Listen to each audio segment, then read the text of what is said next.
আজ বেলঘরিয়া যতীন দাস বিদ্যা মন্দির ফর গার্লসের পক্ষ থেকে নেতাজি সুভাষচন্দ্র বসুর 130তম জন্মজয়ন্তী দিবস উৎসব পালিত হচ্ছে। আমাদের অনুষ্ঠানে প্রথমেই আমরা উদ্বোধনী সঙ্গীতের মধ্যে দিয়ে এই অনুষ্ঠানটি শুরু করছি।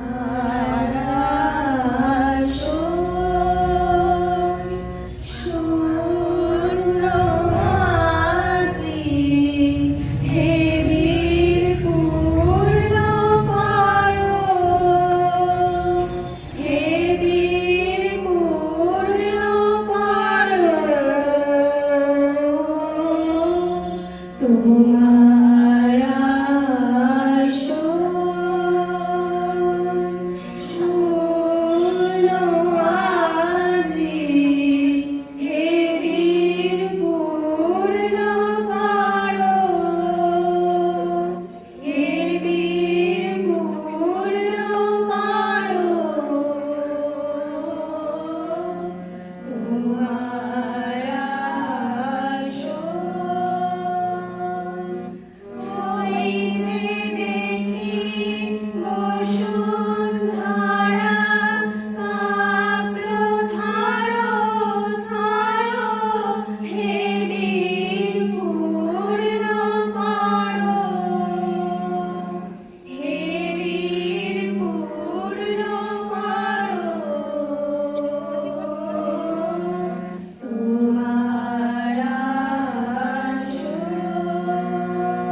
বডিকে একটু অ্যাঙ্গেল করুন, একটু অ্যাঙ্গেল।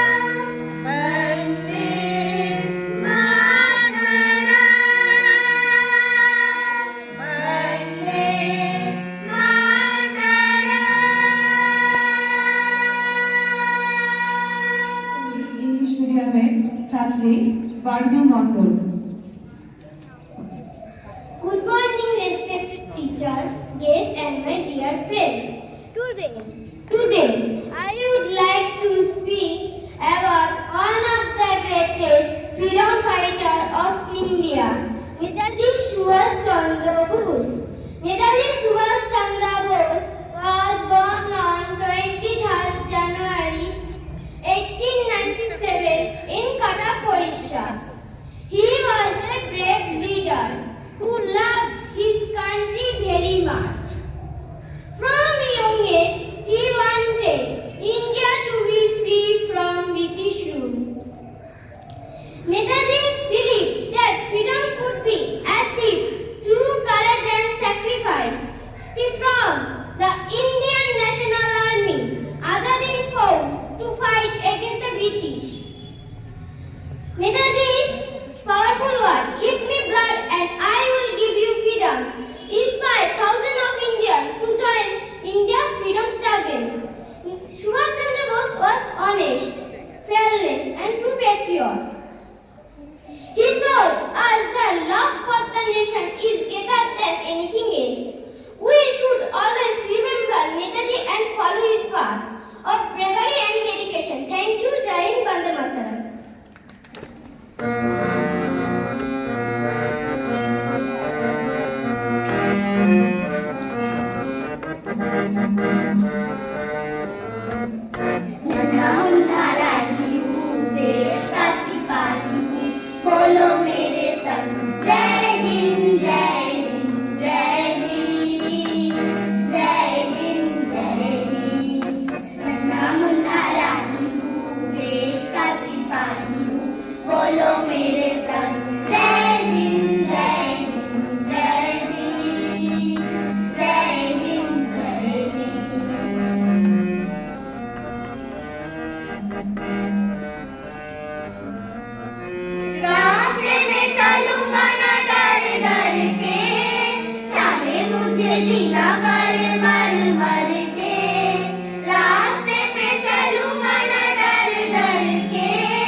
বসু এমন একজন মহাপুরুষ যার সম্পর্কে মানে বলে শেষ করা যাবে না, এতটাই বিশাল ওনার কর্মকাণ্ড। ওনার সম্পর্কে কম বেশি আমরা সবাই জানি, ওনার জীবন সম্পর্কে আমরা জানি, আবার অনেক কিছু জানিও না। ওনার জীবনের শেষ পর্যায়ে কি হয়েছিল সেটা আমরা জানি না, বা হয়তো জানি কিন্তু বিশ্বাস করতে চাই না, কারণ আমরা এরকম একজন বীরকে মৃত ভাবতেই পারি না। আমাদের কাছে চির অমর, চিরস্মরণীয়। তার জীবনে একটি যুগান্তকারী সিদ্ধান্ত, সেটা আমাকে ভীষণভাবে অনুপ্রাণিত করে। সেটা হচ্ছে তিনি প্রথম বুঝেছিলেন যে ভারতবর্ষে শুধু পুরুষ নয়, নারীদেরকেও এগিয়ে আসতে হবে, ভারতীয় নারীদের এগিয়ে আসতে হবে। না হলে শুধু পুরুষদের দ্বারা কিন্তু, শুধু ভারতীয় পুরুষদের দ্বারা কিন্তু স্বাধীনতা আসবে না। সুতরাং তিনি পুরুষের পাশাপাশি ভারতীয় নারীদেরকেও এই ব্রিটিশ বিরোধী আন্দোলনে অংশগ্রহণ করার সুযোগ করে দিয়েছিলেন। এটি সেই যুগে দাঁড়িয়ে একটি বিশাল বৈপ্লবিক সিদ্ধান্ত ছিল। এবং তার আজাদ হিন্দ ফৌজের ঝাঁসি রানী বাহিনী, ঝাঁসি রানী রেজিমেন্ট, সেটি ছিল এশিয়ার প্রথম পূর্ণাঙ্গ নারী সামরিক বাহিনী, যেটা 1943 সালে উনি প্রতিষ্ঠা করেছিলেন। এবং তার ক্যাপ্টেন ছিলেন লক্ষ্মী স্বামীনাথন। এবং তার পাশাপাশি আরো অনেক বীর নারী এই বাহিনীতে যোগদান করেছিলেন, প্রীতিলতা দেবী, লীলা দেবী, দুর্লভী দেবী, আরো অনেকে। এরা কেউ ছাত্রী ছিলেন, কেউ নারী শ্রমিক ছিলেন, কেউ চিকিৎসক, অনেকেই অনেক বেশি বিদ্যান শিক্ষিত পরিবার থেকে এসেছিলেন। এবং সিঙ্গাপুরে এই প্রবাসী নারীদেরকে নিয়ে তিনি এই দল গঠন করেছিলেন। এবং এই নারী বাহিনী শুধুমাত্র যে চিকিৎসা সংক্রান্ত ক্ষেত্রে বা নার্স হয়েছিল তা নয়, সশস্ত্র সংগ্রামে প্রত্যক্ষ যুদ্ধে কিন্তু তারা অংশগ্রহণ করেছিলেন। সেই সময় দাঁড়িয়ে তিনি যে সিদ্ধান্তটা নিয়েছিলেন, এটার জন্য সত্যি তাকে শতকোটি প্রণাম জানাই। এবং তার এই কাজটি পরবর্তীকালে ভারতীয় সেনাবাহিনীতে নারীদেরকে যোগদান করতে সাহায্য করেছিল। এবং আমরা জানি এখন বর্তমানে ভারতীয় সেনাবাহিনীতে নারীরা সগর্বে সগর্বে তারা কিন্তু তাদের কাজ চালিয়ে যাচ্ছে। তাদের প্রত্যেকে আমার পক্ষ থেকে শতকোটি প্রণাম। এবারে একটি কবিতা আবৃত্তি করছে আমাদের বিদ্যালয়ের পঞ্চম শ্রেণীর ছাত্রী গুঞ্জন মণ্ডল।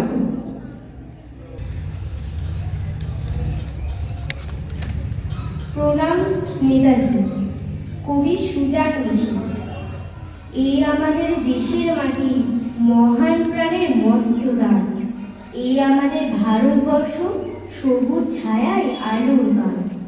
জন্মেছিলেন বীর নেতাজি, শিকল যখন মায়ের পায়ে। বুক জোড়া তার বিষম সাহস, জীর্ণ জরাও সাহস পায়। ভয় পেয়ে যায় শত্রু প্রবল, আগুন এমন বীর সুভাষ। ভারত মাতা ঠিক বুঝে যান, তার পাজরেই বজ্রপাশ। বুকের ভিতর প্রবল তেজ, উষ্ণ যখন তোমার শ্বাস। অন্যায় থেকে চেনো তখন, তোমার বুকেই বীর সুভাষ। অন্যায় থেকে চেনো তখন, তোমার বুকেই বীর সুভাষ।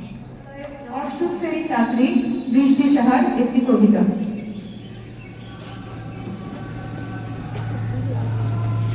তামাল ছেড়ে, কবি গোপালচন্দ্র মণ্ডল।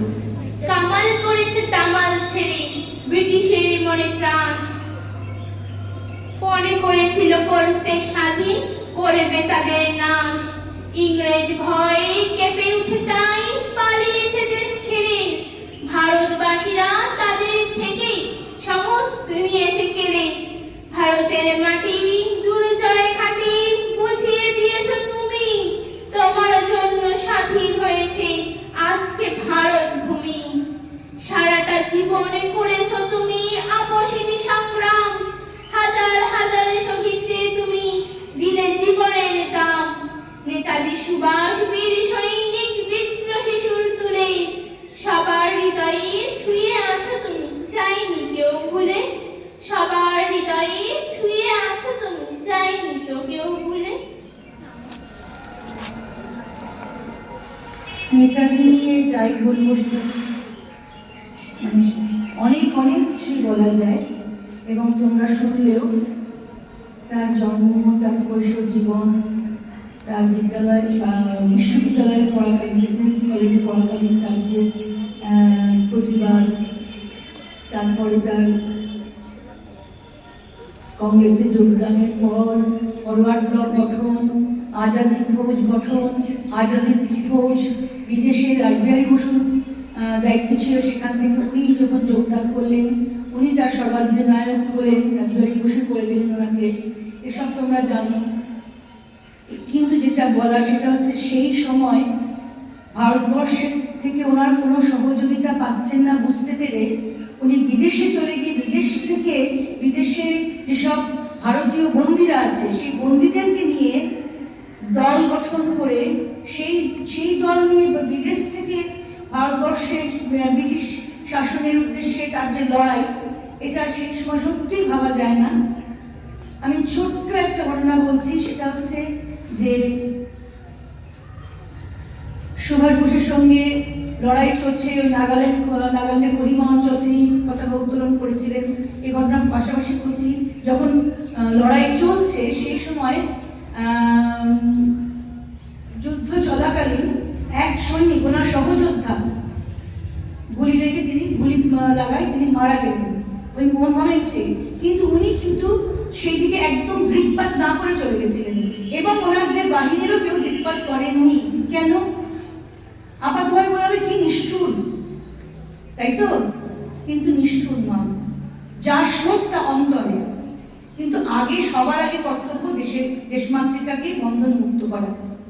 কাজে আমরাও যেন, দেখো শো এখনকার দিনে না বড় শোটা বেড়ে গেছে, আমাদের এই শোক প্রকাশটা বা সবকিছু আমরা সব প্রকাশ করি, অন্তরে থাক না, অন্তরে থাক। সেটাও শিক্ষা, অনেক কিছু তার কাছে শেখা যায়। দিদিরা অনেক কিছু বললেন, তার সঙ্গে একটু আমি সংযোজন করলাম। জীবন সম্বন্ধে অনেক কিছুই প্রত্যেকটা বছর আমরা যখন নেতাজির জন্মজয়ন্তী পালন করি, তখন তার জীবন, ছেলেবেলা সবকিছু নিয়েই অনেক কিছু কথা বলা হয়, কিন্তু অনেক না বলা কথা থেকে যায়। সেইগুলো সম্বন্ধে একটু আলোকপাত করতে চাই। সেটা হচ্ছে এই যে আমরা আজকে স্বাধীন ভারতে স্বাধীনভাবে মুক্ত বাতাসে নিঃশ্বাস নিতে পারছি, এই একটি মাত্র মানুষের জন্য এটা বলা যায়। কেননা ইতিহাস ঘাটলে দেখা যায় এখানে অনেকে নিজের মতবাদ অন্যের উপরে চাপিয়ে দেওয়াতে বিশ্বাসী ছিলেন, যে কারণে আসল লক্ষ্য থেকে অনেক সময় ভ্রষ্ট হয়েছেন তারা। আমি কোনো নাম নেব না, কেননা তাদের প্রতি সেটা অশ্রদ্ধা দেখানো হয়। কিন্তু একটা কথাই বলবো, এই একটি মানুষকে যদি দেশের ভেতর থেকে সবাই সেই মুহূর্তে সাপোর্ট করতেন, তাহলে দেশের মধ্যে থেকেই তিনি আরো কম সময় হয়তো স্বাধীনতাটা এনে দিতে পারতেন।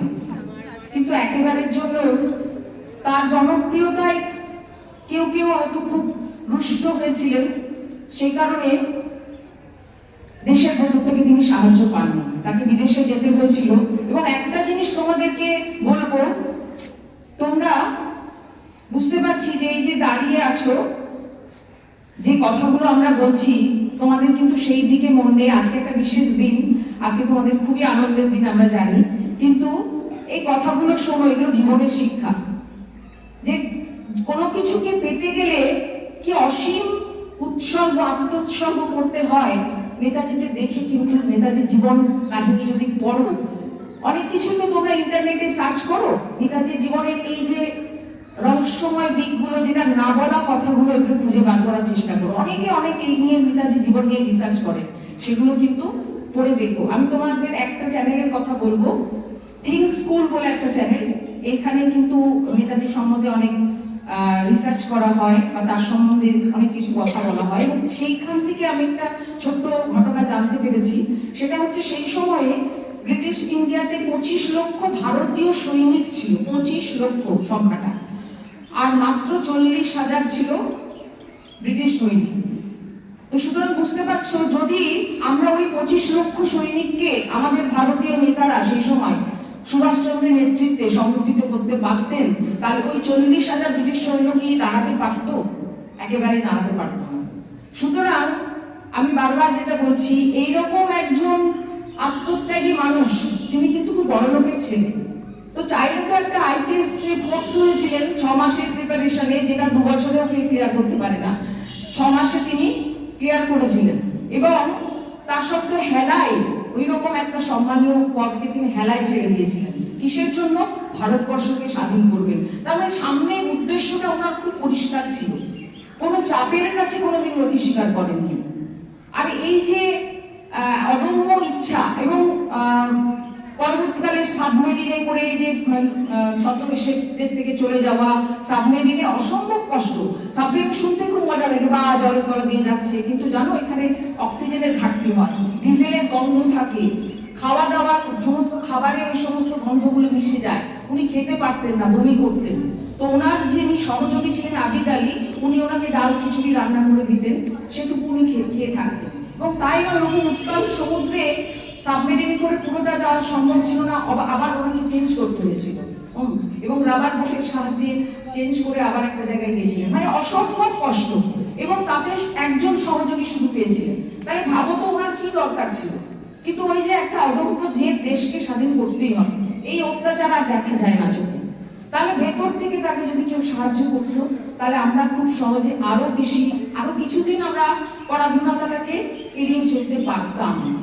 এবং সব থেকে দুঃখের ব্যাপার, এরকম একজন মানুষ যার মৃত্যুটা রহস্যময়তায় ঘেরা, সেই রহস্যময়তাটা উন্মোচন করার জন্য কিন্তু কোনো উদ্যোগ কিন্তু আমরা দেখতে পাই না। আমাদের এই স্বাধীন ভারত, যা 75 বছরেরও বেশি স্বাধীন হয়ে গেছে, কিন্তু এইরকম হিরোকে সত্যি সত্যি কি বলা যায়, আনসাং হিরো, তার সম্বন্ধে কোনো কিছু আর কোনো গবেষণা, তার সম্বন্ধে কিছু তুলে ধরা, তাকে শ্রদ্ধা জানানো, তার পথটাকে আরো বেশি করে কি করে স্কুলে এই সমস্ত পাঠ্যের মধ্যে ইনক্লুড করা যায়, সেগুলো কিন্তু ভাবা হয় না।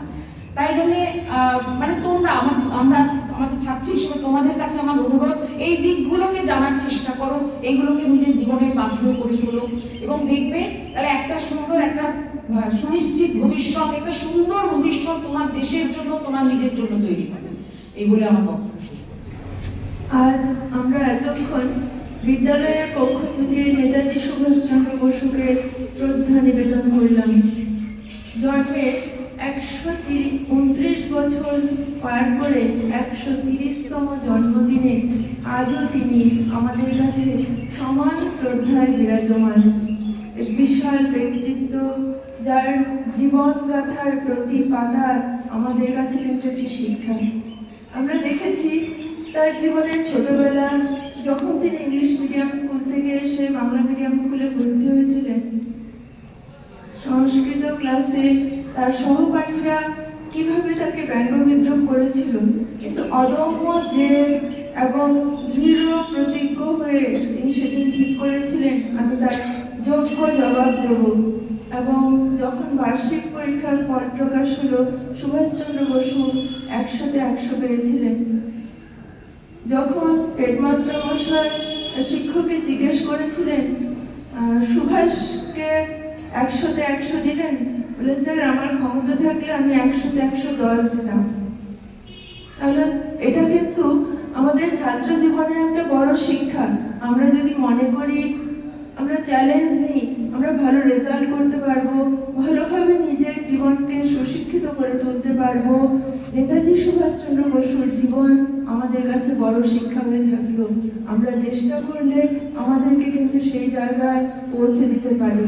শুধু একটুখানি ইচ্ছে থাকা দরকার, দৃঢ় প্রতিজ্ঞ হওয়া দরকার যে জীবনে যা সিদ্ধান্ত নেব সেটা যেন সঠিক হয়, এবং এই সঠিক সিদ্ধান্ত পালন করতে গিয়ে আমাদের যা যা করতে হবে আমরা যেন সেগুলো করতে পারি।